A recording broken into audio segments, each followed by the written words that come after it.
আমাকে জানতে হবে। কিছুক্ষণ পর পানির পিপাসা পেয়েছে, তাই রুম থেকে বেরিয়ে আব্বু আম্মু রুমের সামনে যেতেই আব্বু আম্মু কি বিষয় নিয়ে কথা বলছে, তাই আমি দরজার পাশে দাঁড়িয়ে শুনতে লাগলাম। আমি এখন কি করব রাসেলের আম্মু? মোশাররফ আমাকে বলেছে যদি তাকে এবার এমপি বানিয়ে না দিই তাহলে সে আমার অনেক বড় ক্ষতি করবে। আমি জানি মোশাররফ ভালো না, সে অবৈধ কাজ করে। তুমি ওকে আইনের আওতায় নিয়ে আসো।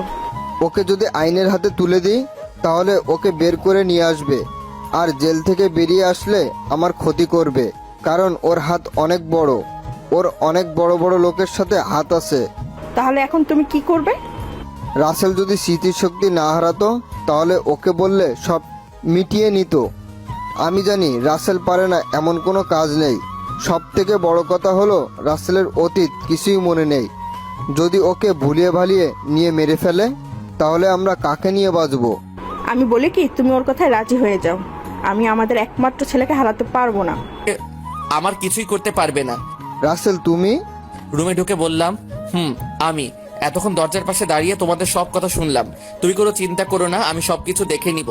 তোমার বন্ধুকে যদি এমপি বানিয়ে দাও তাহলে সে দেশের অবস্থা খারাপ করে ফেলবে। আর একটা সত্যি কথা তোমরা জানো না, কি কথা? আমার স্মৃতিশক্তি হারাই নাই। আমি তোমাদের কাছে মিথ্যা বলেছি। আমি ডাক্তারকে বলে এই অভিনয় করছি। কেন করছিস? আমাকে যে মেরে হাসপাতালে পাঠিয়েছে তাকে ধরার জন্য।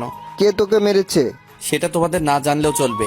একটা কথা বলে রেখো, তোমার ছেলেকে কেউ কিছু করতে পারবে না। বলে নিজের রুমে চলে আসলাম। তারপর এনামুলকে ফোন দিলাম। তার সাথে কিছুক্ষণ কথা বলে ঘুমিয়ে গেলাম।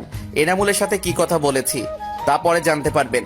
সকালে ঘুম থেকে উঠে ফ্রেশ হয়ে রেডি হয়ে নিচে চলে আসলাম। এসে দেখি আব্বু আম্মু আমার জন্য বসে আছে। আমি একটা চেয়ার টেনে বসলাম। আব্বু, তোমার সাথে কিছু কথা আছে। কি কথা বল? আমাদের সব কোম্পানি আমি এখন থেকে দেখব। তুমি দেখবে কেন? ওগুলো তো ম্যানেজারে দেখে রাখছে। আমি জানি তোমার বন্ধু আমাদের কোম্পানির মধ্যে হাত বাড়াবে। সে চাইবে আমাদের কোম্পানি নিজের আয়ত্তে রাখতে। তুই যেটা ভালো মনে করিস কর, আমি তো দেশের কাজ করেই সময় পাই না।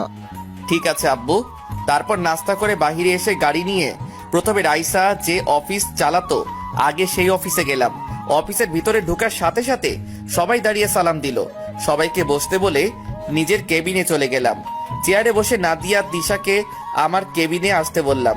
কিছুক্ষণ পর ওরা দুজনে আমার কেবিনে অনুমতি নিয়ে ঢুকলো। বসো। কেমন আছেন স্যার? প্রথমে আমাকে স্যার বলা যাবে না, আমাকে তুমি করে এবং নাম ধরে ডাকবে। ঠিক আছে। তা অফিস কেমন চলছে? ভালো চলছে। আমরা দুজনেই সবকিছু দেখে রাখছি। গুড। আমাদের একটা পোস্ট খালি আছে।